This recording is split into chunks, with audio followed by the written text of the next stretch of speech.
Donc, bac physique chimie métropole 17 juin 2025, exercice 1, petit 3, question 14. Donc, dans la question 14, on nous parle d'une certaine molécule qui est utilisée dans une expérience que l'on a fait précédemment. Et dans cette question 14, on nous demande de cette molécule de choisir la formule semi-développée parmi trois formules qui sont proposées.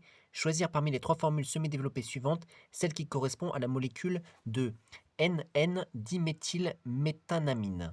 Donc, dans l'énoncé, il y avait une explication un peu de la nomenclature, mais si on connaît bien sa nomenclature en physique chimie, enfin des molécules, on peut essayer de déterminer, même sans regarder l'aide qu'il y a dans l'énoncé. Bon, ceux qui ne connaissent pas tellement peuvent s'aider de cela.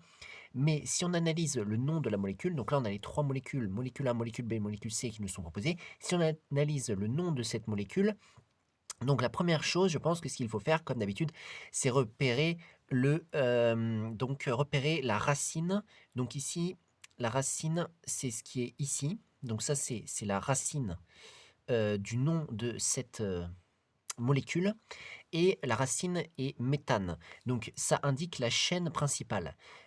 Quand ça commence par méthane, la racine, eh bien ça signifie que il n'y a qu'un seul atome de carbone dans la chaîne principale.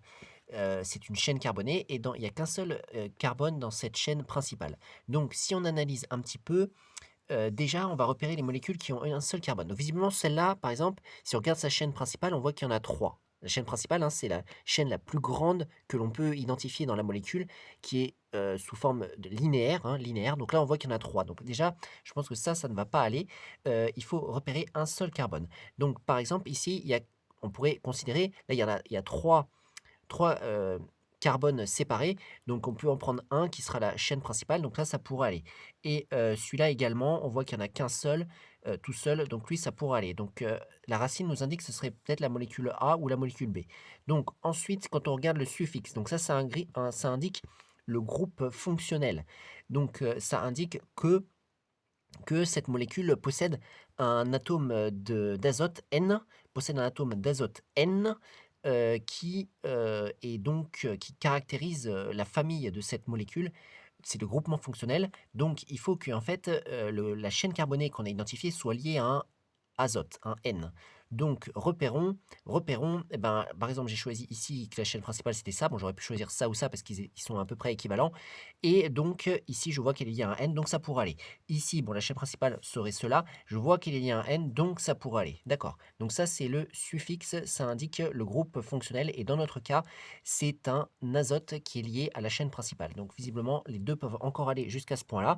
Donc ensuite on va regarder le préfixe qui indique les groupements qui sont les substituants qui sont présents dans cette molécule.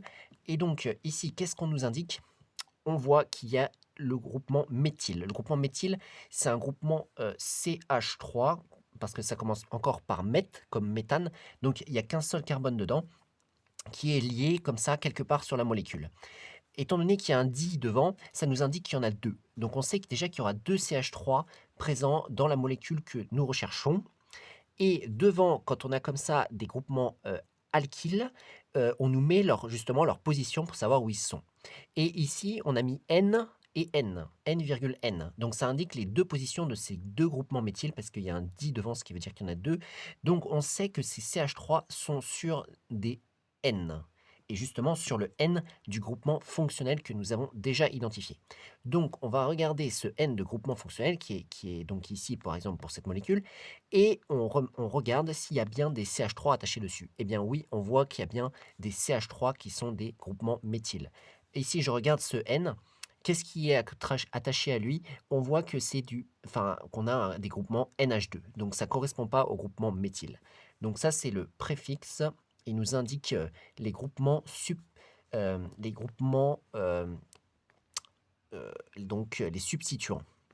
Et donc, qu'est-ce qu'on conclut? Eh bien, on conclut que la molécule qui correspond à ce nom, c'est bien la molécule B. Donc, on pourrait dire la molécule B correspond O N, N diméthyl méthanamine. Voilà, donc voilà pour... bon, la justification, je pense, n'est pas nécessaire parce que ce serait rédiger une grande explication. J'ai justifié oralement. Et donc, voilà pour ce bac physique-chimie métropole 17 juin 2025, exercice 1, petit 3, question 14.